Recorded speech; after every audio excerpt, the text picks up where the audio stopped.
Springfield Board and Mayor and Aldermen meeting for October is called to. Please stand and we'll have the pledge. I pledge allegiance to the flag of the United States of America and to the republic for which it stands, one nation, under God, indivisible, with liberty and justice for all. Thank you. It's good to see a nice crowd here tonight. Our first item on the agenda is 1.2, our moment of silence. Let us pray. Heavenly Father, again, we thank you for this assembly.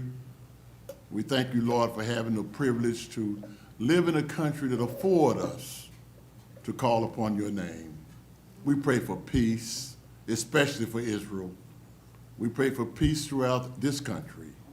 We pray, Lord, that this meeting, Lord, will be civil. We pray, Lord, for an understanding between the city and its citizens.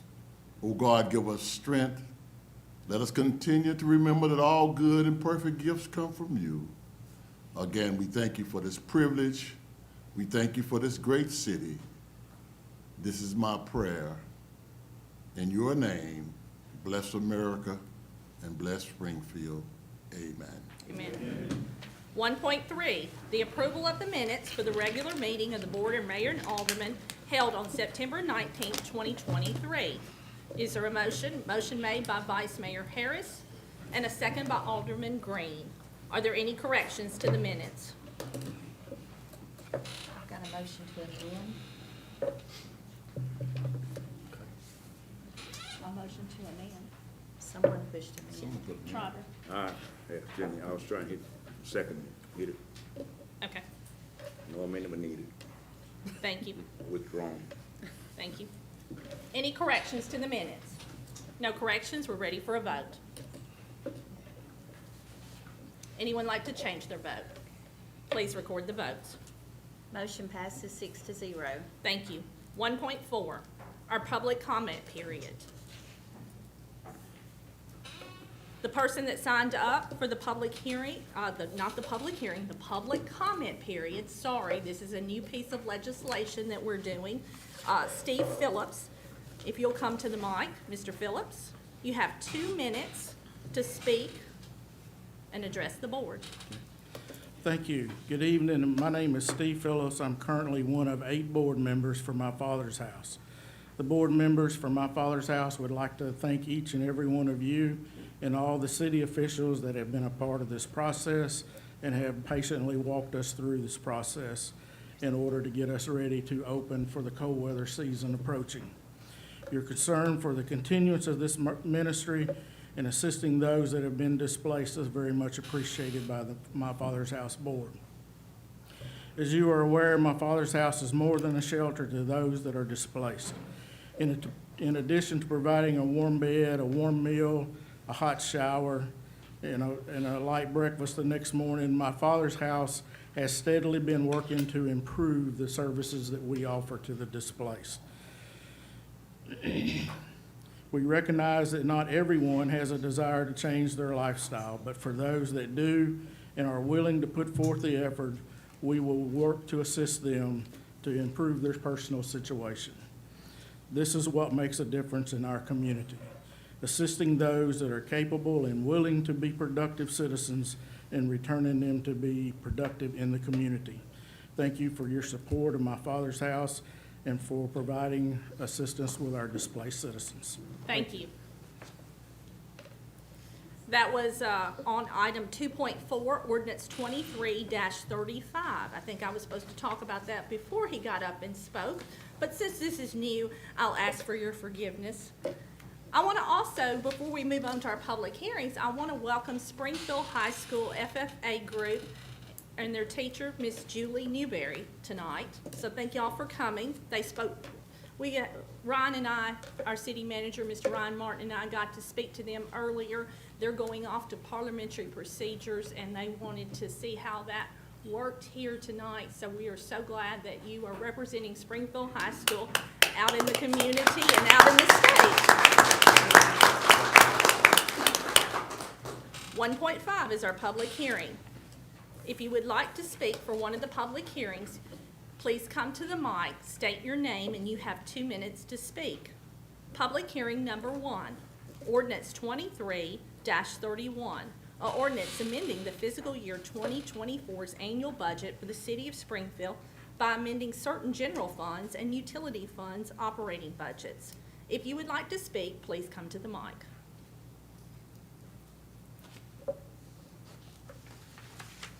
No one would like to speak. Public hearing number 1 is closed.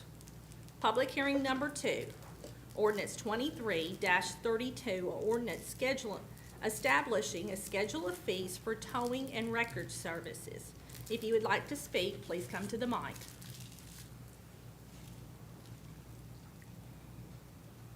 No one would like to speak. Public hearing number 2 is closed. Public hearing number 3, ordinance 23-34, a ordinance amending Chapter 10 of the Springfield zoning ordinance and including a specific plan district. If you would like to speak, please come to the mic.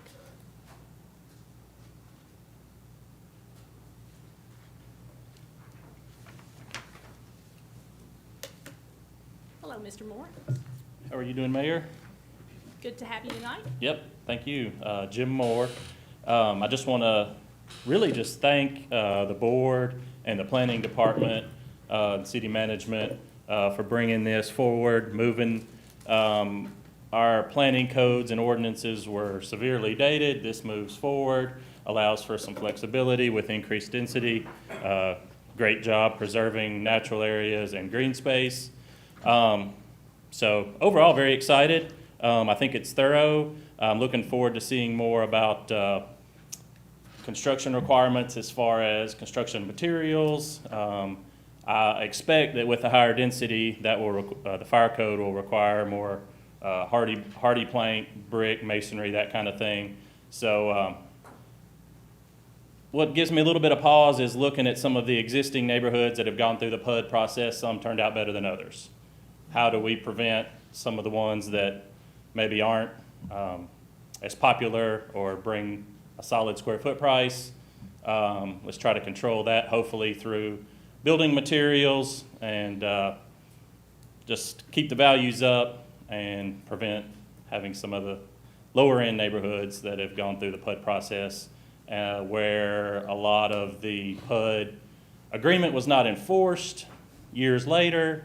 I understand, I know that was for various reasons, but I know a lot of things were allowed to be changed and didn't go back through the proper process.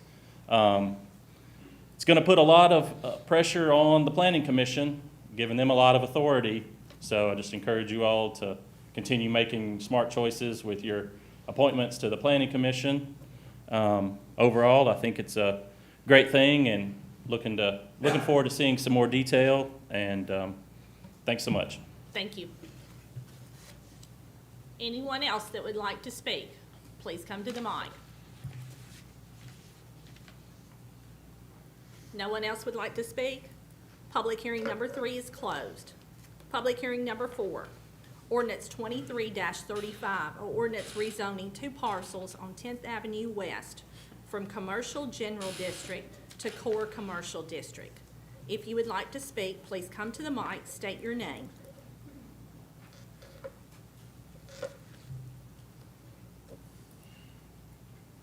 No one would like to speak? Public hearing number 4 is closed. Public hearing number 5, ordinance 23-36, ordinance rezoning a property located at 511 South Maple Street from high-density residential to medical professional office district. If you would like to speak, please come to the mic.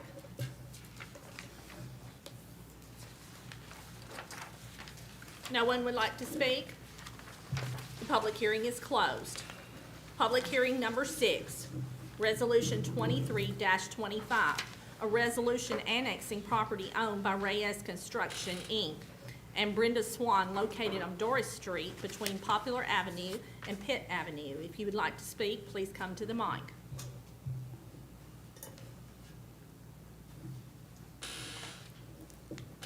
No one would like to speak for public hearing number 6. Public hearing number 6 is closed. We're ready for our legislative agenda. 2.1, discuss and possible take action on ordinance 23-31 on a second and final reading. Or ordinance amending the fiscal year 2024's annual budget for the city of Springfield by amending certain general funds and utility funds operating budget. Motion made by Alderman Hubbard and a second by Alderman Green to discuss. I'm going to call on our city manager, Mr. Ryan Martin. Thank you, Mayor. Mayor, this item needs to be amended on second reading to include a couple of items that, one is on the agenda later tonight. It's a grant that the police department has received, and the other is a carryover item from FY '23. Both of those are detailed in your packet. Thank you. Okay, I make the motion to amend. okay. Motion's been made to amend. Do we have a second? I'll second. Thank you. Any questions? Sure like the words grant. Those are sweet to the mayor's ears. No questions? We're ready for a vote on the amendment.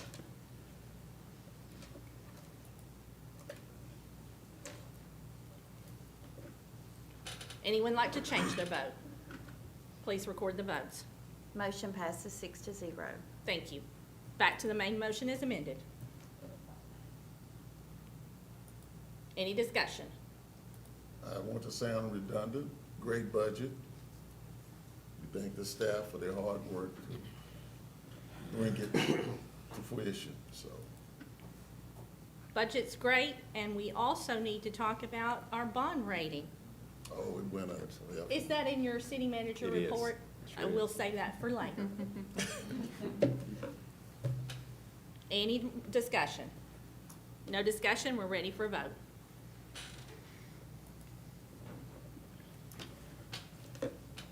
Anyone like to change their vote? Please record the votes. Motion passes 6-0. Thank you. 2.2, discuss and possible take action on ordinance 23-32 on a second and final reading. An ordinance establishing a schedule of fees for towing and wrecker service. Motion made by Alderman Green, a second by Alderman Hubbard to discuss this matter. Any questions on this second reading? No questions? We're ready for a vote. Anyone like to change their vote? Please record the votes. Motion passes 6-0. Thank you. 2.3, discuss and possible take action on ordinance 23-34 on a second and final reading. Ordinance amending Chapter 10 of the Springfield zoning ordinance to include a specific plan district. Motion made by Alderman Green, a second by Alderman Hubbard to discuss. Second and final reading of our specific plan district. Any discussion? So if we approve this tonight, what's the next step? What takes place? The next step is it's available for someone to request a rezoning to that particular zoning classification. So after you approve it tonight, if you do approve it tonight, then it becomes effective law, and it becomes part of the zoning ordinance and is available for any future development that desires to request a specific plan district zoning. I have no problem supporting it. I still got some reservations about what we talked about last month, the power of the planning commission, some of these, I don't know if you call them appeals or what you do, some of the things that come back to the planning commission that doesn't come back to this board, that they have the authority to approve or disapprove. And I guess if someone doesn't like what they say, eventually it would come back to this board, but that would be my only reservation on it at this time. Thank you. Mr. Hubbard? I sort of have to echo something Mr. Moore said, because I'm pretty confident with the veteran people that we have on the planning commission. Because most of them are pretty wise, and they know the flow, they know the update, they know the growth. So they know all the specific changes that we need. So I trust my representative. She's been there about 15 years, and she know how to handle it there. Well, and we've talked about this for a very long time, and this is going on all over Middle Tennessee, and all over the United States, these specific planning districts. Yep. And we've all gone and looked at some of those as we've traveled, and it is exciting to see, as Mr. Moore says, that we're going to do some new things. We also need to make sure that we look at these very closely. And we've talked about some of the negatives of this, and we will have to tweak some of this as we go along. Just like everything else, we live and learn, and we can always change things. Other discussion, Ms. Arnold? Yeah, I do have just two quick questions. Sure. So in regards to what Mr. Moore said as far as the building materials, just to make sure that we stay high quality, how are we enforcing that? How would we enforce So that? if you go to page 13 in your packet of the document, what you will see, if you scroll down to, I'll tell you what section.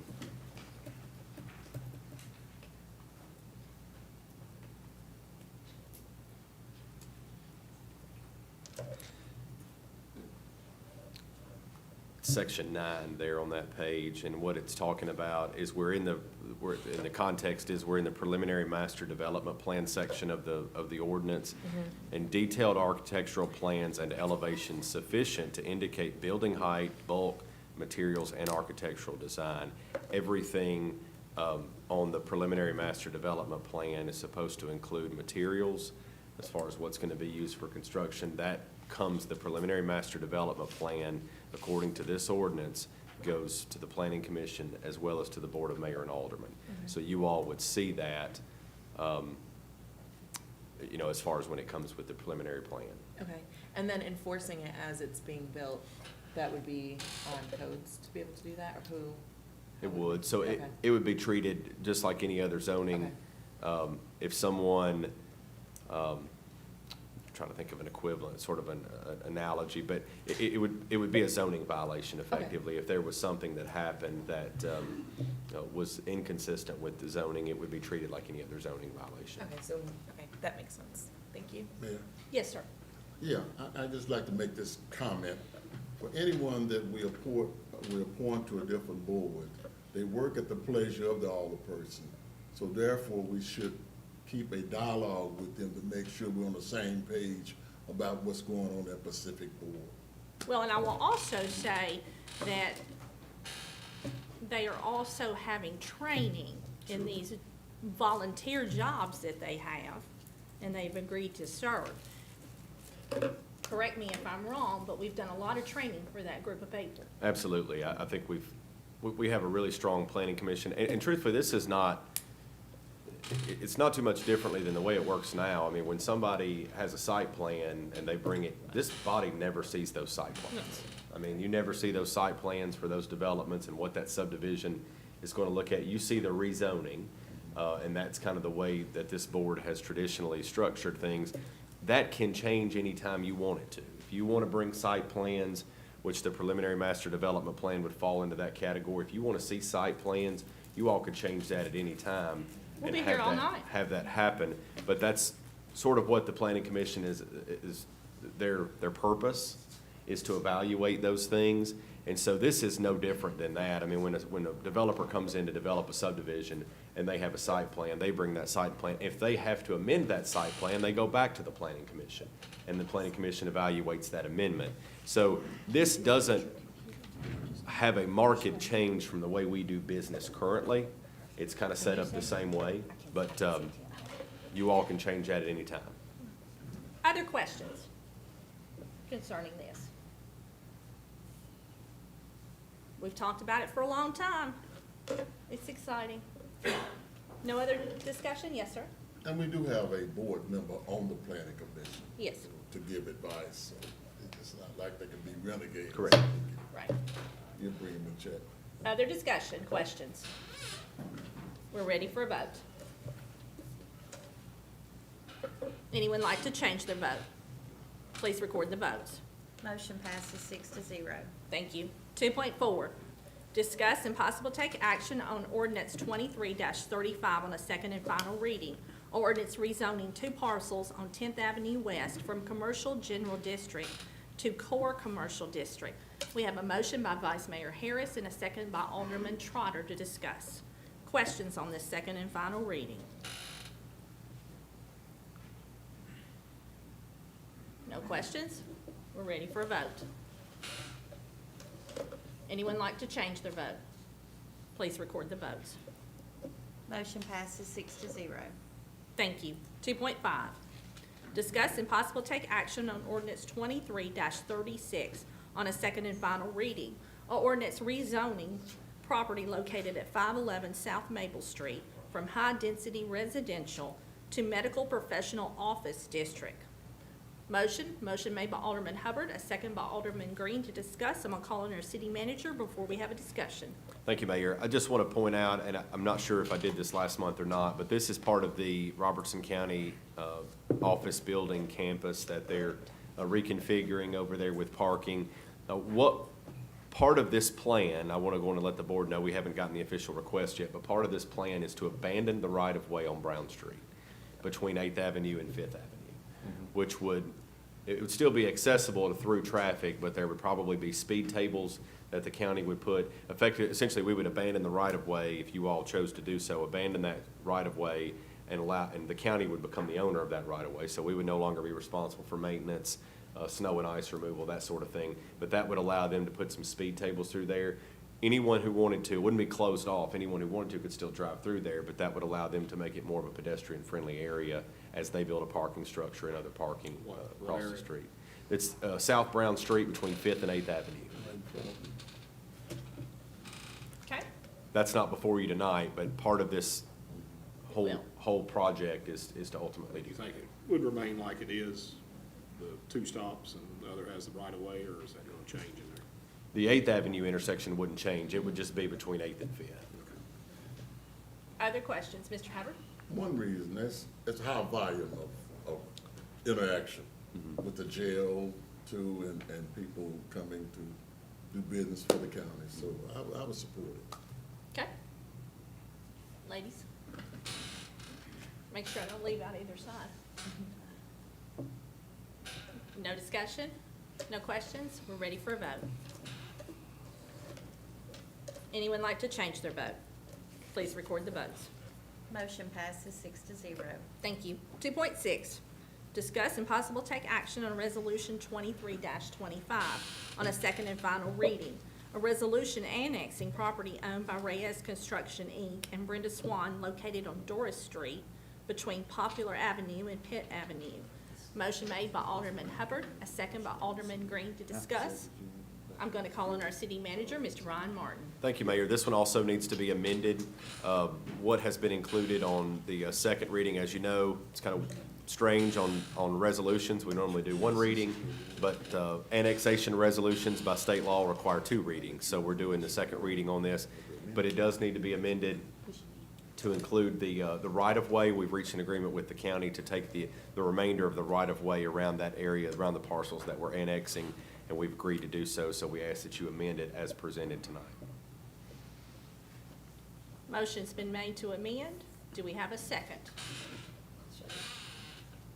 Okay. Discussion. Questions? That improves the area. Yes, sir. Mr. Trotter was talking about that. Yes, sir. No discussion?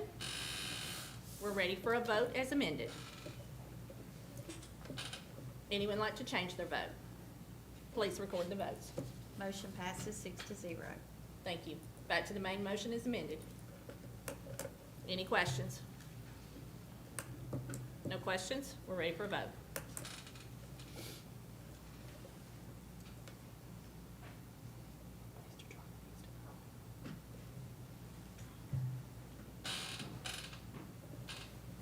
Anyone like to change their vote?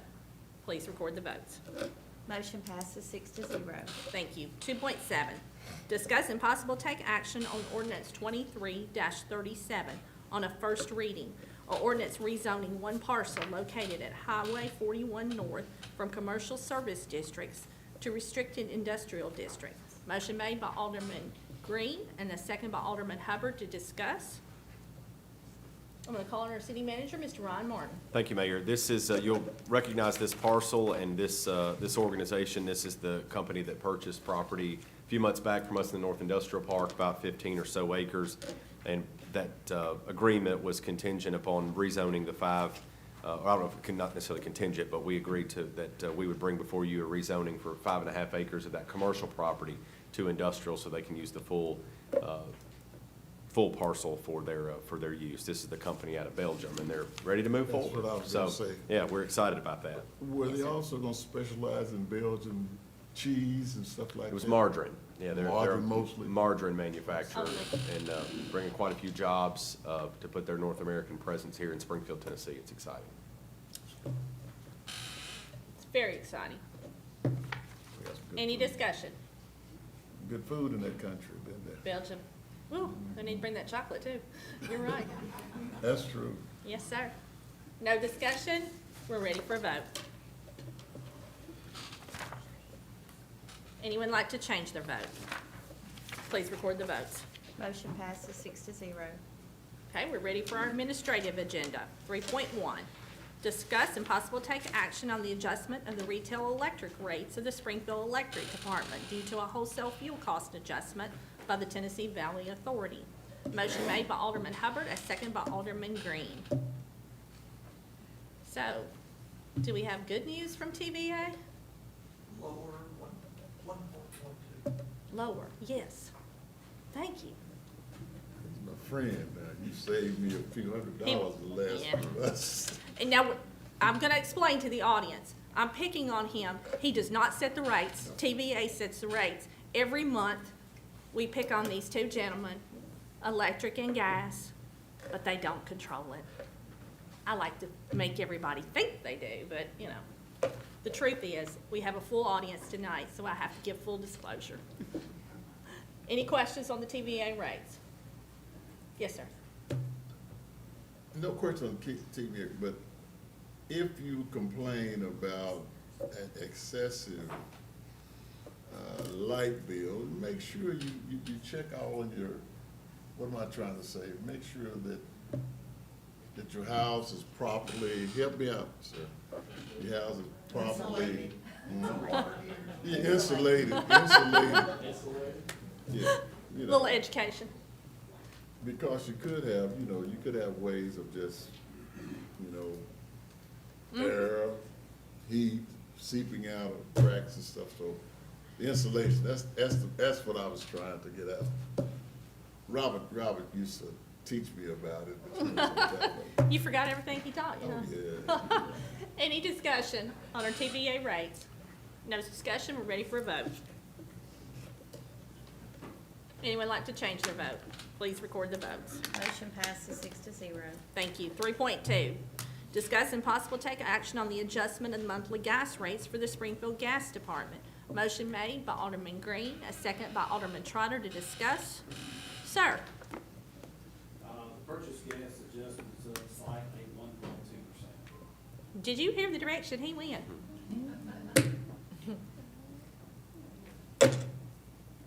I guess we're going towards winter. You always go up in that direction, don't you? Any questions? No discussion, we're ready for a vote. Anyone like to change their vote? Please record the votes. Motion passes 6-0. Thank you. 3.3, we are going to remove that from the agenda because retail coach could not be with us tonight. We'll be back on the agenda next month. 3.4, discuss and possible take action on the electric engineering service contract task order with Patterson Dwyer Engineering. Motion made by Alderman Green and second by Alderman Hubbard to discuss. Any questions on this contract?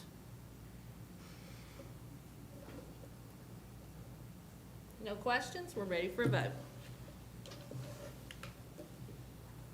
Anyone like to change their vote? Please record the votes. Motion passes 6-0.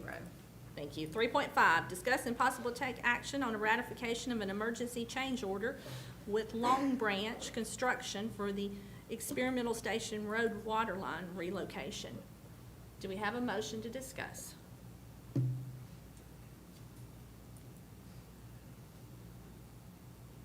I think we're having computer I issues. think we have some difficulties. Did someone try to make a motion? No, we moved on. It's not. Oh, We moved on. oh, it just moved. It moved. It moved away from. It skipped. Oh, okay. Gotta go back to 3.5. You know, we could do it the old-fashioned way. Kind of forgot how to do that. Wouldn't be as pretty on the screen. Okay, we're back. Little technical difficulties, 3.5. Do we have a motion to discuss? Motion. Thank you, Second. thank you. Any questions on this emergency change order? Make the motion. Came up. Second. It's working now. I made the motion, but you made the second. Okay. Anyway. Did you get it? Second? There we go. Fix that. Okay. Yeah, Just reverse it. okay. Any questions on the emergency change order? No questions? We're ready for a vote. Anyone like to change their vote? Please record the votes. Motion passes 6-0. Thank you.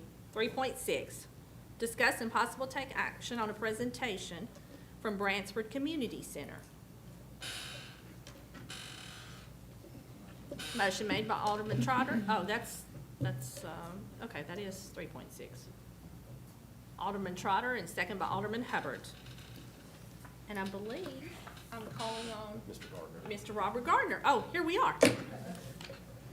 Mayor, I've got some handouts. I wish I could have gotten a little more high-tech tonight, but I will be very short. Mr. Gardner, high tech.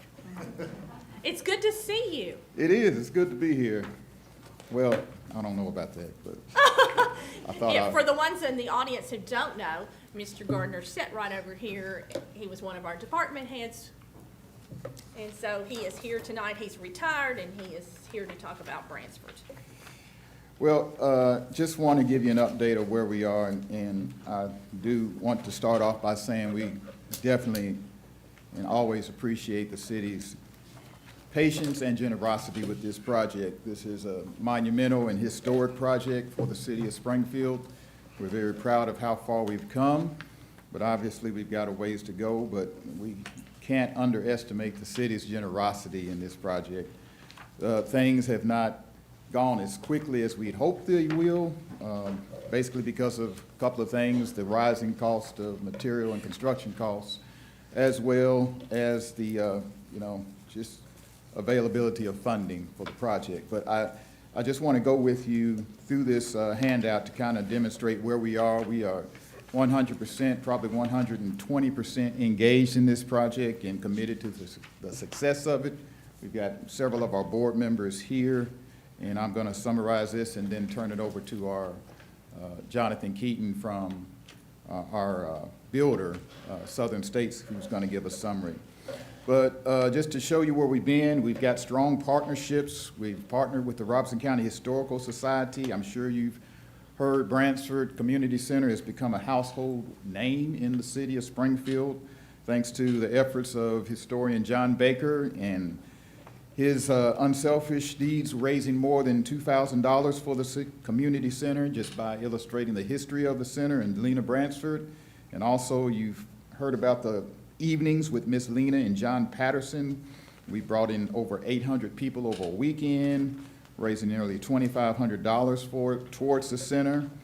And then also our flagship events, the Black and Gold Pageant Come Together Day. We brought all that back front and center, so you'll hear a lot about that. We've got the Black and Gold Pageant coming back. That's backed by popular demand, and we just completed a historic Come Together Day.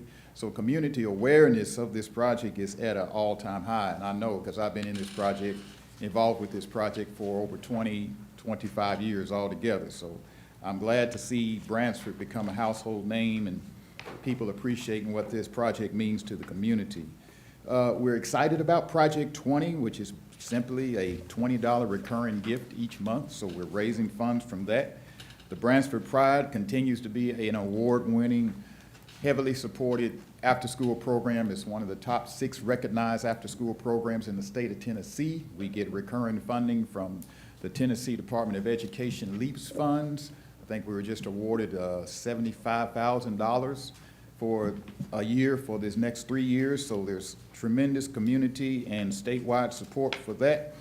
And we have over 60 children plus a waiting list. Remember, we're housing this program in the Bransford Elementary School, thanks to the school's generosity, but we have run out of space, and we're only limited by the amount of space we have, so we can only accommodate 60 kids.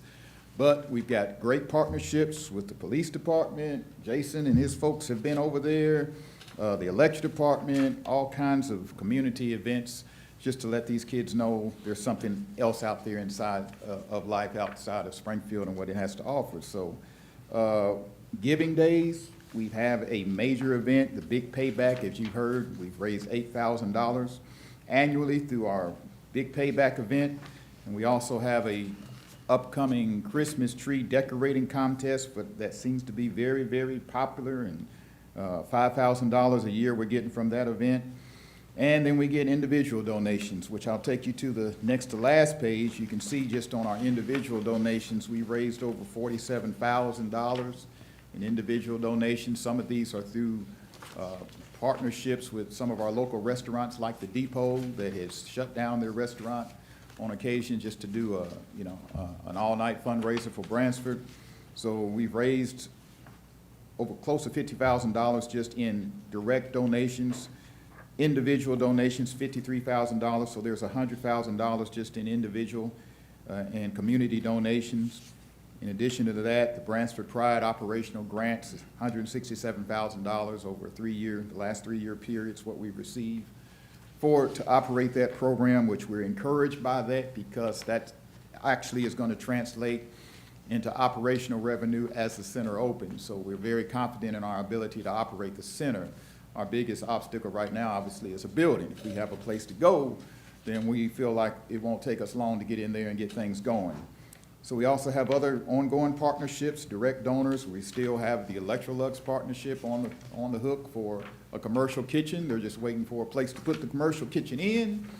And we have $113,000 all total that we have spent for construction expenses. Now, as you know, the allocation from the city is just for construction costs. These construction expenses are for engineering costs, which is not covered in the city's allocation. So all of our fundraising, financing effort pretty much has all gone towards engineering costs.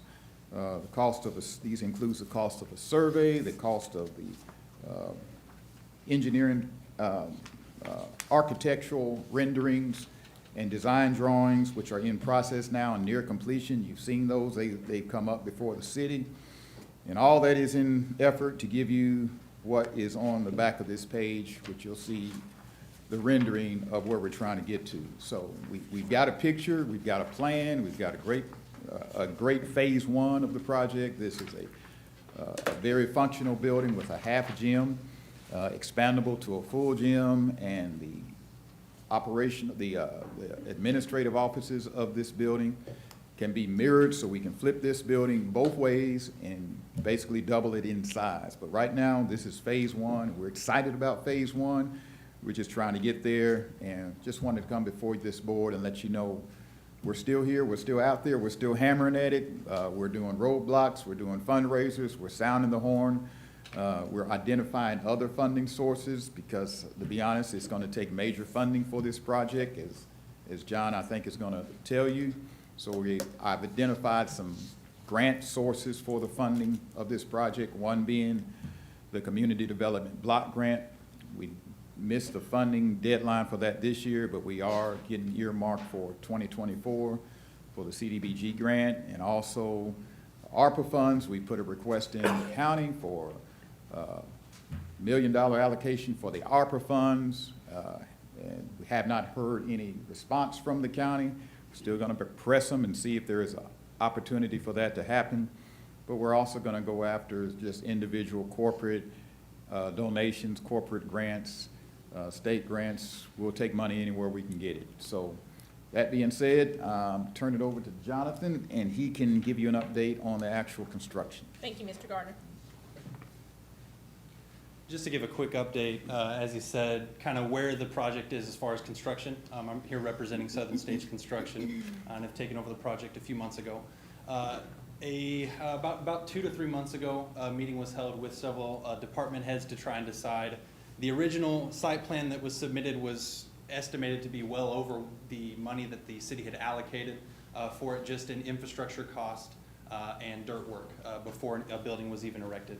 I know Mr. Gardner has worked with, is working to get those grants to continue construction once that money's been spent, but where it sits now, the site plans, I've been working with Mr. Gardner over the last couple of weeks to decide on changes that were allowed to be made to try and stretch the city's money as far as possible before we then go into the fundraising that he's been doing. So that's where we've been at the last few weeks, is just simply trying to decide the changes and exceptions that would be allowed to be made as far as demolition cost and things of that nature. One thing that we have run into that's kind of slowed us down a little bit right now, that we found out last week or 2 weeks ago, is that the original building, when it was demoed, was actually buried, which could potentially double or even triple the cost to get that material out and have a compactable material that can be built on. So that's, as it sits right now, that's our biggest roadblock, is that the previous building was buried and we don't know how deep, we don't know what was buried. We're working right now to find the contractor that originally did that work so that we can locate where the old building was and decide how quickly we'll be able to move with getting dirt moved and getting a foundation infrastructure put in there on that site. We've been working with CSR for this, and our architect, John Wern, his estimated timeline, once he has a package ready to submit, is about 31 days that it will be at the state, being approved by the state. Once those plans are approved, then we're ready to move. But our biggest obstacle right now is simply finding out where the old building was buried and trying to estimate infrastructure costs so that we don't have a site that sits empty once we've run out of money and we're working on getting grants and other funding. So that's kind of where we're at now.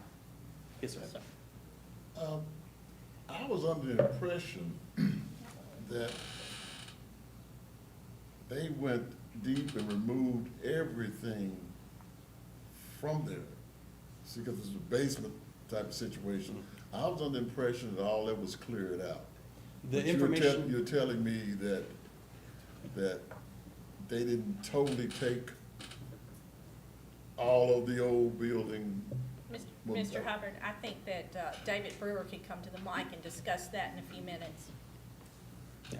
The information we were given a couple weeks ago is that a lot of the old building, at least the brick and block material, was buried, and that we've run into this before where that wouldn't be a suitable compactable material, and the geoengineer wouldn't allow us to do anything until we had a compactable material, which, depending upon how deeply the stuff was buried and the condition of the soil, that is all dependent upon where it was buried. So we're trying to get with the contractor that did that work originally, who can tell us the location, how deep, and what exactly was done out there several years ago. Not trying to, No, absolutely. but I need to hear this, okay? Okay. Thought Okay, it was we'll on let him finish his presentation. Well, that's kind of where it sits. That's all I have, unless there are any other questions. Appreciate your update. It's good to see that the program is moving forward and you're still continuing to raise money. So thank you. Mr. Brewer, would you like to come and address just briefly? Thank you, Mayor. Mr. Hubbard, if you'll remember back when we unfortunately had to bring down the high school, we remediated the asbestos, the metal was removed from the area, but the block and brick was put back in the hole because we didn't have the availability to get rid of all the material, and we didn't have the availability to pull in fill.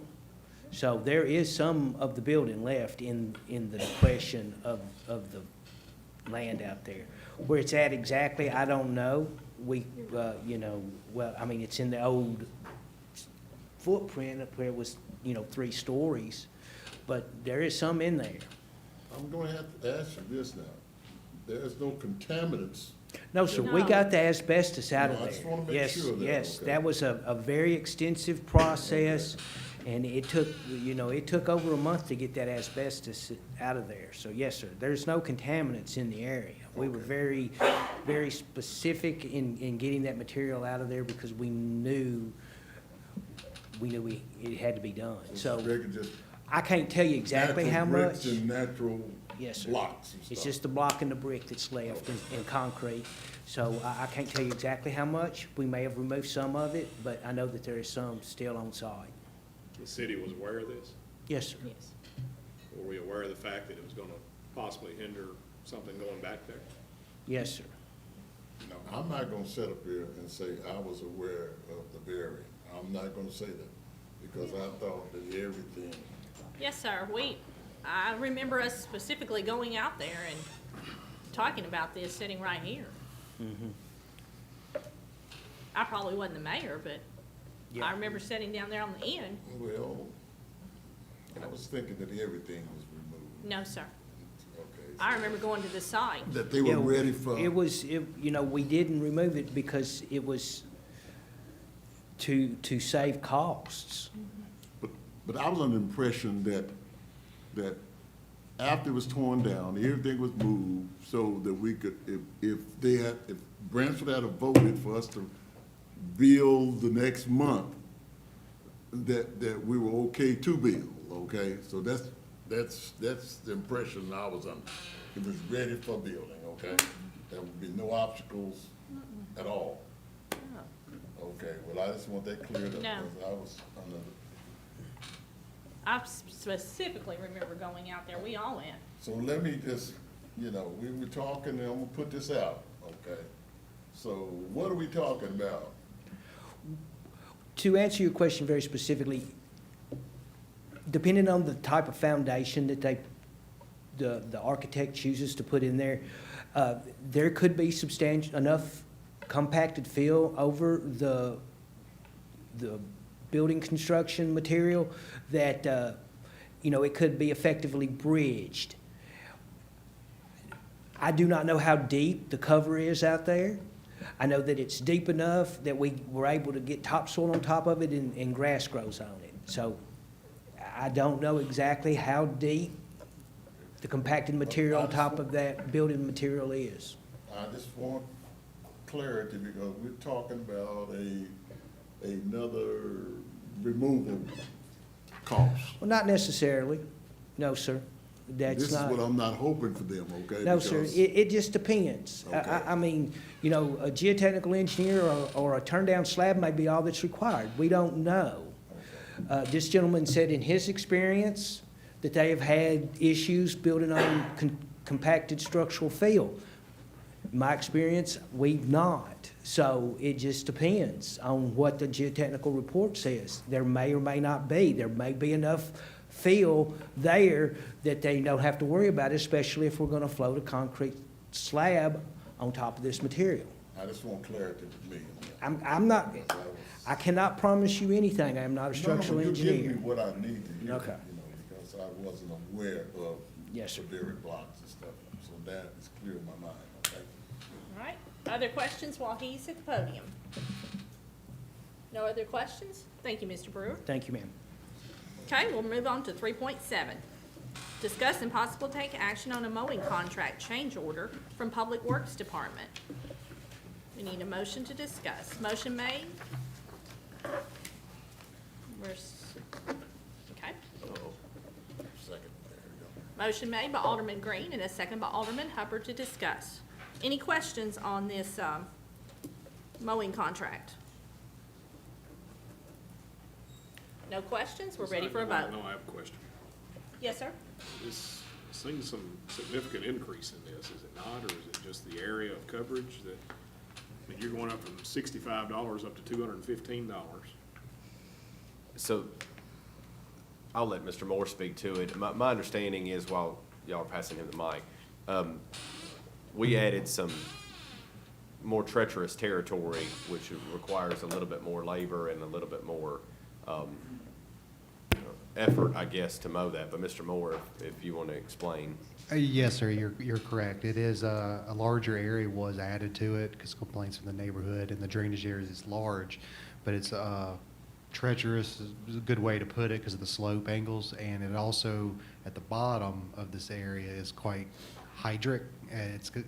You can get things trapped in there, so you have to do weed eating and stuff like that to actually not get a lawnmower stuck or tracking it up and destroying the landscape. And then what is this from Tom Austin to Black Patch? That is just the right of way that between Thomas and Black Patch that was being done by people in the neighborhood, because, typically people do cut the frontage of their property, but that's not always the case, and we've learned that in that particular area, that was not happening, so we needed to add it to the contract. It'd be in the area between the sidewalk and the curb. But I mean, but who has it been being mowed by? You're saying the people that live on that property? Because I've seen commercial mowers out there mowing Yes, it. we did do a little bit because it was out of hand, and we needed to get it taken care of, like an emergency kind of situation. It was, But the city of Springfield did not. no, do we what you do had. not. No, it's contracted out, and we want to officially put it on the contract. We done some here and there, but then we get bogged down So with the work. state's not required to mow that No, since that's a sir. state highway? No, sir. They actually only cut their right-of-ways on everywhere about twice a year. And I have consistently seen people out there mowing this. So the city's been doing this, or hasn't been doing this, or what? I think what Mr. Moore said, that there were property owners that sometimes would mow to the No, end. These are commercial mowers that are going up and down Memorial Boulevard mowing. Yes, sir, we have, Right-of-ways. we have used resources to do that when we were shorthanded. Yes, that is true. Okay. Anyone else? Other questions? Mr. Harris, do you have other I'm questions? not satisfied with this. It's been being mowed for years. All of a sudden, it's gonna start costing the city $500 more each time to get it mowed. It's been being mowed. It was not in the original contract that was in this year. It got excluded. Has it been in previous years? It had been, yes. And why was it not in this year's? It just got omitted because it was like an edited from a previous year. I added it. I can't speak before I was here, that who was cutting that.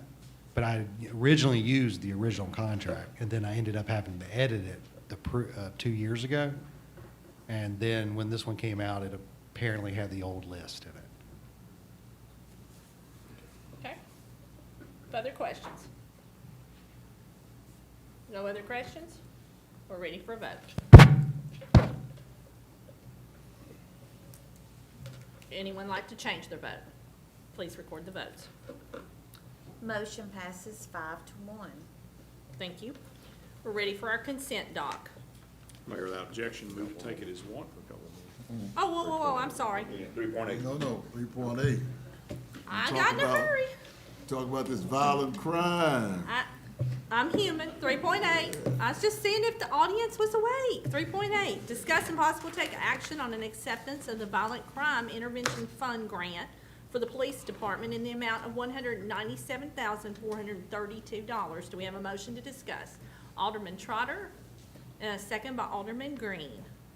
Any questions on the acceptance of this? I want to accept it on the premises that, we have been sort of spared, but things are coming our way. And, have been in the trenches of dealing with bad behavior and violent folk for a long time. Some of these folks who's drifting in Springfield and stuff, so I'm glad we got that, Chief, because, so far, we keeping the city safe. Nothing as I would say, popped off or jumped off, but you never know. And we're glad to get you prepared. Okay. Chief had to come and tell the viewing audience what this grant includes. Yes, sir. Yes, Chief. Vice Mayor Harris would like you to come and tell.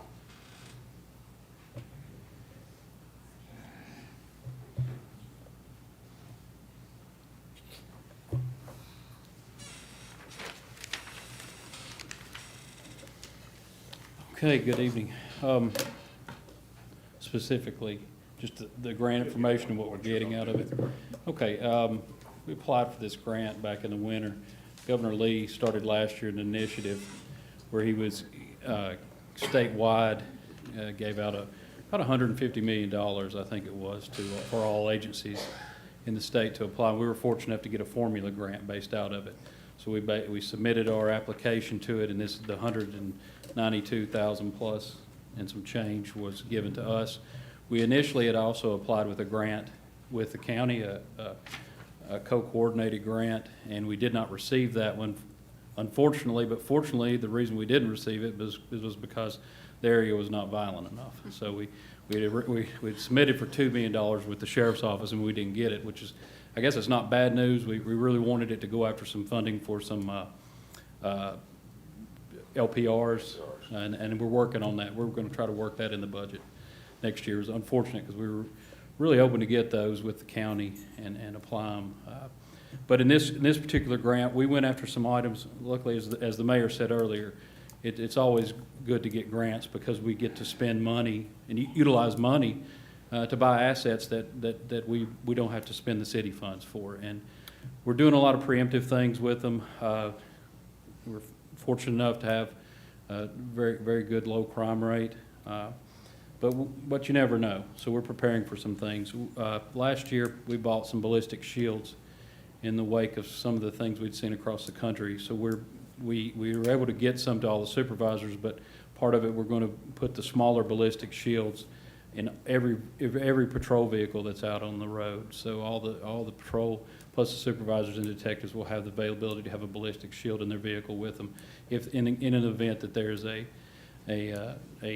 shooting or anything, that they can pull it from their vehicle and go in with it. We're upgrading some issued firearms for the Spear team, which is our SWAT team. Some different optics for them as well.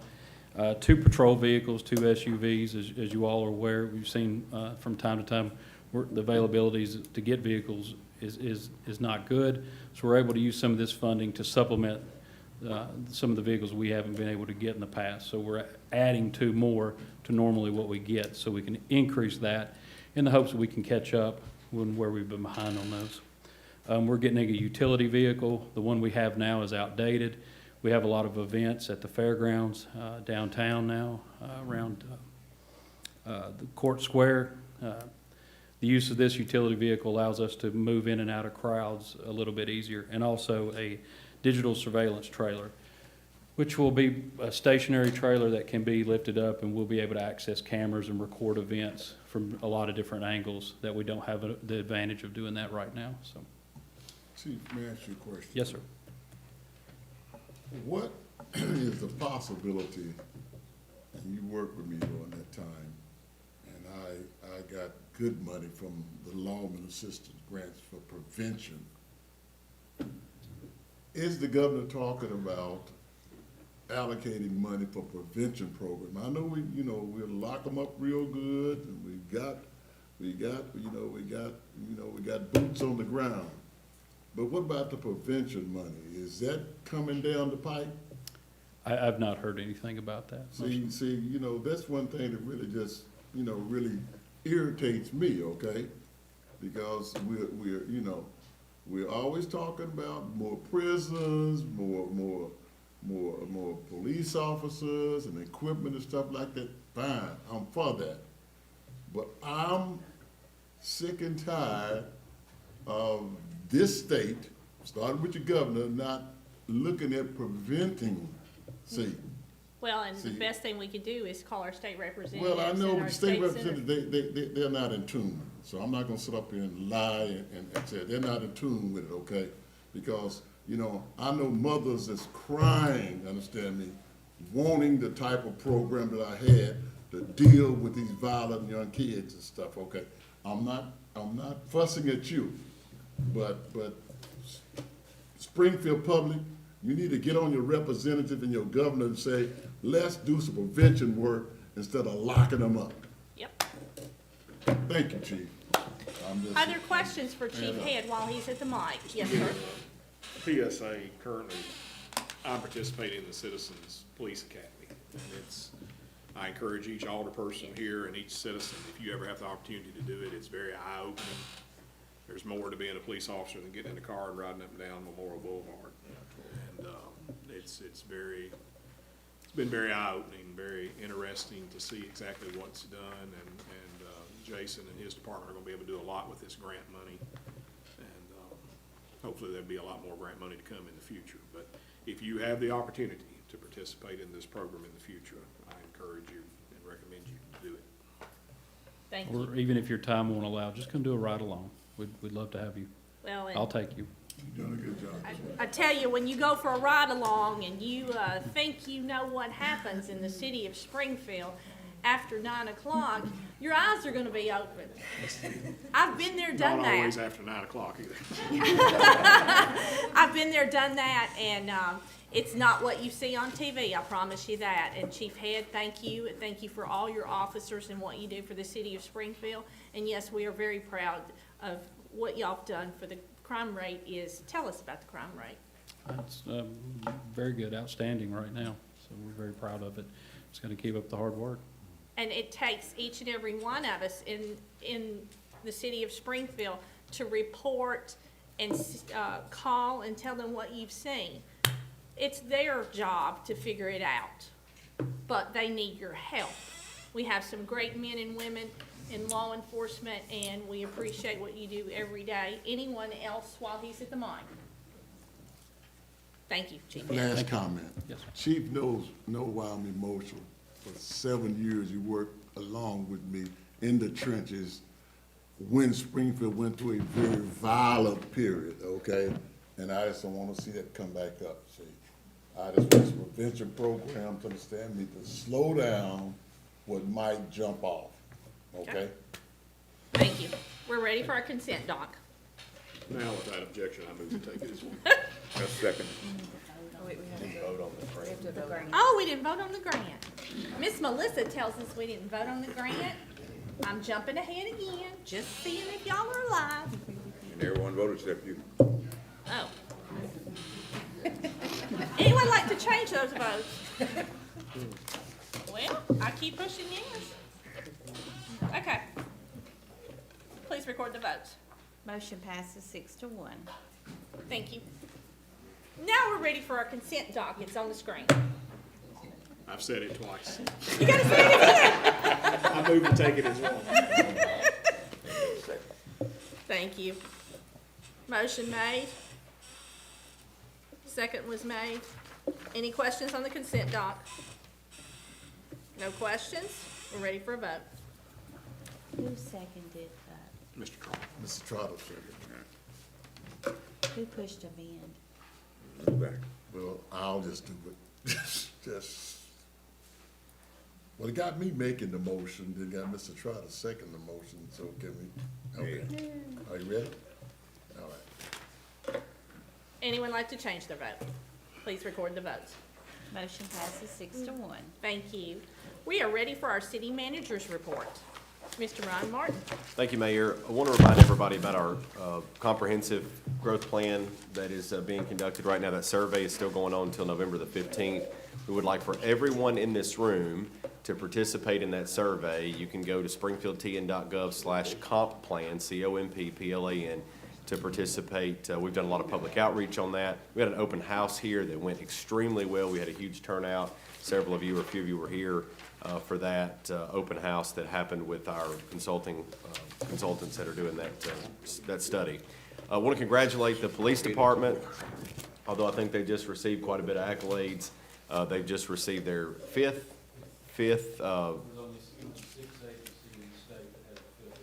the fifth award for accreditation from the state. Great job, Chief.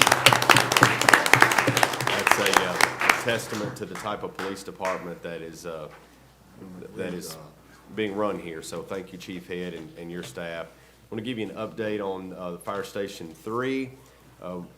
We have communicated some terms to the property owner. That property owner has communicated back that he's amenable to those terms. So before you in November, we'll be in agreement. If you like it, then we can, it's an agreement that Ms. Barty drafted that proposes to acquire that land for the third fire station. If you wish to make any changes to it next month, you can certainly do that. And so that'll be before you at the November agenda. Wanted to give you a heads up on that. And Mayor Snyder, you mentioned it earlier, our bond rating improved to AA2, which is incredible. For a city our size to have a bond rating, that means we're extremely credit worthy, and being creditworthy means we're fiscally responsible and fiscally healthy. So that's a phenomenal thing for this city. That didn't happen overnight. That's years of work by this board and by the staff, by Ms. Crockett, by folks that occupied the position before me, like Ms. Holt. And so thankful for that path being laid for us to have a very, very good bond rating. What does that mean? That means if we have to build facilities like a fire station, if we have to do that, that when we borrow that money, that means interest rates are lower, just like if your credit score is higher, you get a lower interest rate. So that saves taxpayer money. So that's why being fiscally healthy and fiscally responsible matters. Mayor, that's all I have. I'm not hitting the gavel yet. I want to let the Board of Mayor and Aldermen know we're gonna take a 5-minute recess, and then we're going back into executive session. So be back in here in 5 minutes. This meeting is adjourned.